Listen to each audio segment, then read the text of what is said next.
আচ্ছা, যারা আমাদের সমাজে সুশীল বলে পরিচিত বা যারা হচ্ছে সেকুলার বা দিন থেকে অনেক দূরে, যাদের ধর্ম ভালো লাগে না বা ধর্ম দিনের কথা শুনলে যাদের একটু অ্যালার্জি তৈরি হয়, তারা আসলে পহেলা বৈশাখ নিয়ে এতটা এক্সাইটেড কেন, এতটা তাদের মধ্যে মাতামাতি কেন?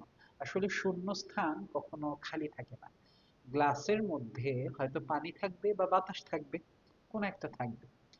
মানুষ বিনোদন প্রিয়, আনন্দ প্রিয়। মানুষ নিজের জীবনে মাঝে মধ্যে বিনোদন খুঁজে পেতে চায়।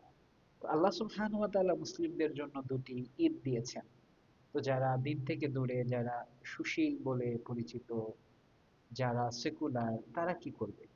তাদেরও এই শূন্যস্থানটি পূরণ করতে হবে। এই জন্য তারা এই যে পহেলা বৈশাখের মতো যেই দিবসগুলোকে তারা, এই উৎসব তাদের বলা যে উৎসব, তারা সেটাকে সার্বজনীন বলে মনে করে, তারা সেগুলোর মধ্যে তাদের আনন্দ বিনোদনকে খুঁজে পেতে চায়। এটা হচ্ছে বিষয়। নামধারী মুসলিমদের মধ্যেও যারা বা মুসলিম ফ্যামিলিতে যারা জন্মগ্রহণ করেছে, তারাও অনেকে এই দিবসগুলো নিয়ে মাতামাতি করে। কেন করে?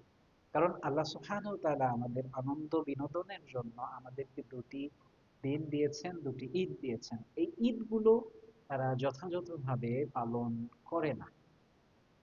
তো ঈদের আনন্দ থেকে তারা বঞ্চিত থাকার কারণে তারা এই দিবসগুলোর মধ্যে, পহেলা বৈশাখের মধ্যে মানুষের তৈরি করা বিভিন্ন উৎসব দিবসের মধ্যে তারা আনন্দ বিনোদন খুঁজে পেতে চায়। এই হচ্ছে বিষয়। আল্লাহ সুবহানাহু ওয়া তাআলা আমাদেরকে বোঝার তৌফিক দান করুন।